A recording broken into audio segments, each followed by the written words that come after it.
చిరంజీవి గారు ఇప్పుడు కొత్తగా యాక్ట్ చేస్తున్న మూవీ విశ్వంబర.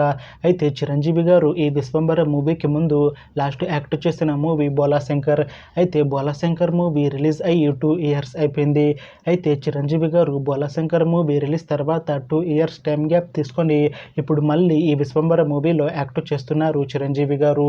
చూడాలి చిరంజీవి గారికి ఈ విశ్వంబర మూవీతో కూడా ఒక మంచి హిట్ తనకి వస్తుందా లేదా అనేది మనం ఈ విశ్వంబర మూవీ రిలీజ్ అయ్యాక చూడాలి. అయితే విశ్వంబర మూవీలో హీరోయిన్గా యాక్ట్ చేస్తున్నారు మీనాక్షి చౌదరి గారు. అయితే మీనాక్షి చౌదరి గారు ఈ విశ్వంబర మూవీకి ముందు లాస్ట్ యాక్ట్ చేసిన మూవీ సంక్రాంతికి వస్తున్నాం. అయితే ఈ సంక్రాంతికి వస్తున్నాం మూవీ ఈ మధ్య రిలీజ్ అయ్యి మంచి హిట్ అయింది. అయితే మీనాక్షి చౌదరి గారు ఈ సంక్రాంతికి వస్తున్నాం మూవీ రిలీజ్ తర్వాత కాస్త టైం గ్యాప్ తీసుకొని ఇప్పుడు మళ్ళీ ఈ విశ్వంబర మూవీలో యాక్ట్ చేస్తున్నారు మీనాక్షి చౌదరి గారు. చూడాలి మీనాక్షి చౌదరి గారికి ఈ విశ్వంబర మూవీతో కూడా ఒక మంచి హిట్ తనకి వస్తుందా లేదా అనేది మనం ఈ విశ్వంబర మూవీ రిలీజ్ అయ్యాక చూడాలి. అయితే ఈ విశ్వంబర మూవీలో అషికా రంగనాథ్ గారు కూడా యాక్ట్ చేస్తున్నారు.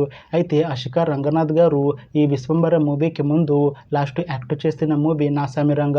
అయితే నాసామిరంగ మూవీ రిలీజ్ అయ్యి 1 ఇయర్ అయిపోయింది.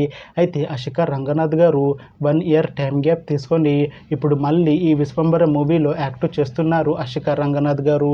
చూడాలి అషికా రంగనాథ్ గారికి ఈ విశ్వంబర మూవీతో కూడా ఒక మంచి హిట్ తనకి వస్తుందా లేదా అనేది మనం ఈ విశ్వంబర మూవీ రిలీజ్ అయ్యాక చూడాలి. అయితే విశ్వంబర మూవీ టీం ఈ మధ్య ఒక చిన్న టీజర్ని అలానే ఒక పాటని విడుదల చేసింది. అయితే వాటికి మంచి రెస్పాన్స్ వచ్చింది. అయితే ప్రస్తుతం విశ్వంబర మూవీ టీం షూటింగ్లో బిజీగా ఉన్నారు. అయితే ఈ విశ్వంబర మూవీని ఈ అక్టోబర్ 18న రిలీజ్ చేసేలా ప్లాన్ చేస్తున్నారు మూవీ టీం. చూడాలి విశ్వంబర మూవీ రిలీజ్ అయ్యాక మంచి హిట్ అవుతుందా లేదా అనేది మనం ఈ విశ్వంబర మూవీ రిలీజ్ అయ్యాక చూడాలి. Thanks for watching this video friends. మీకు ఈ వీడియో నచ్చితే ఈ వీడియోని లైక్ చేయండి.